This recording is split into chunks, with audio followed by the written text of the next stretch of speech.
సమాచారం కోసం 95 న్యూస్ ఇప్పుడు యాప్ లో కూడా మీ ముందుకొచ్చింది. వెంటనే డౌన్లోడ్ చేసుకోండి. లేటెస్ట్ అప్డేట్స్ ని పొందండి. రాష్ట్రంలో టీఆర్ఎస్ ప్రభుత్వం బీజేపీ కార్యకర్తలను అక్రమ అరెస్టులు, అరాచకాలు, నిర్బంధాలు, భౌతిక దాడులకు దిగుతూ నియంతృత్వ ధోరణిని అవలంబిస్తోందని తెలంగాణ ప్రభుత్వానికి వ్యతిరేకంగా ఖాదీ బండారులోని మహాత్మా గాంధీ విగ్రహం ఎదుట బీజేపీ పట్టణ అధ్యక్షులు బొడ్ల రమేష్ ఆధ్వర్యంలో నిరసన దీక్ష చేపట్టడం జరిగింది.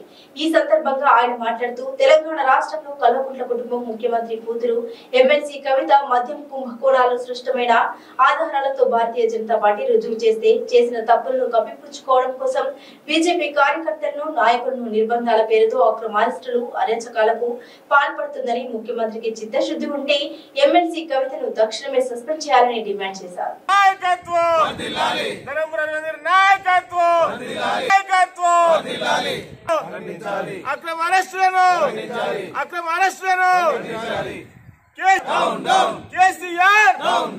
ఇదేమి రాజ్యం, ఇదేమి రాజ్యం, దొంగల రాజ్యం, దోపిడి రాజ్యం, ఇదేమి రాజ్యం, ఇదేమి రాజ్యం, దొంగల రాజ్యం, దోపిడి రాజ్యం. అక్రమ కేసులను వెంటనే అక్రమ కేసులను వెంటనే శాంతియుతంగా నిరసన దీక్ష చేస్తుంటే బండి సంజయ్ గారిపై పోలీసులు అత్యుత్సాహం చూపెట్టి తన అక్రమ నిర్బంధం చేసి తరలించడం ఇది ఖండిస్తున్నాం. ఈ అక్రమ అరెస్టులకు దీన్ని సీఎం కేసీఆర్ నైతిక బాధ్యత వహించి తన రాజీనామా చేయాలని భారతీయ జనతా పార్టీ డిమాండ్ చేస్తున్నాం. అయ్యా కేసీఆర్, నీ బిడ్డనేమో లిక్కర్ మాఫియాలో ఇరుక్కుంటే అలా పాత్ర ఉన్నాయని తెలిసి కూడా మాపై, మా నాయకుడిపై అక్రమ అరెస్టులు చేయించి మా కార్యకర్తలపై దాడి చేయించడం సరైన నిర్ణయం కాదు. ఇప్పటికైనా ఈ విషయాన్ని రాష్ట్ర ప్రభుత్వం వెంటనే భారతీయ జనతా పార్టీకి క్షమాపణ చెప్పాలని డిమాండ్ చేస్తున్నాం.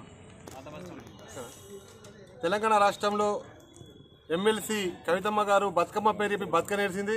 ఎందుకంటే ఈ దేశంలో, ఈ తెలంగాణ రాష్ట్రంలో మద్యం వ్యాపారంలో ఈ యొక్క ఎమ్మెల్సీ కవిత ఆ కుంభకోణంలో స్పష్టమైన ఆధారాలతో ఉన్నాయని చెప్పి భారతీయ జనతా పార్టీ రుజువు చేస్తే ఇవాళ కక్ష కట్టి భారతీయ జనతా పార్టీ కార్యకర్తల మీద కావచ్చు, మా పార్టీ రాష్ట్ర అధ్యక్షులు బండి సంజయ్ కుమార్ గారి మీద కావచ్చు అక్రమ కేసులు చేసి, అరెస్టులు చేసి ఈరోజు ఈ యొక్క టీఆర్ఎస్ ప్రభుత్వము ఈ రాష్ట్రంలో నియంతృత్వ పోవడాలను అనుసరిస్తూ ఉంది. దీన్ని ప్రతి భారతీయ జనతా పార్టీ యువమోర్చా ప్రతి కార్యకర్త కూడా దీన్ని వ్యతిరేకిస్తూ ఉన్నారు. బిడ్డ కేసీఆర్ గుర్తుంచుకోవాలి, తప్పు చేసినప్పుడు ఈ దేశంలో అనేక న్యాయస్థానాలు ఉన్నాయి, ఈ యొక్క దర్యాప్తు సంస్థలు ఉన్నాయి. వాళ్ళే స్పష్టంగా చెబుతున్నా కూడా ఈరోజు మీ యొక్క టీఆర్ఎస్ ప్రభుత్వం కానీ ఎమ్మెల్సీ కవిత పట్ల మీరు ఎలాంటి చర్యలు తీసుకోకపోవడము, ఇది మీ యొక్క ఈ యొక్క తెలంగాణ రాష్ట్రంలో ఉన్నటువంటి తెలంగాణను పూర్తిగా ఈరోజు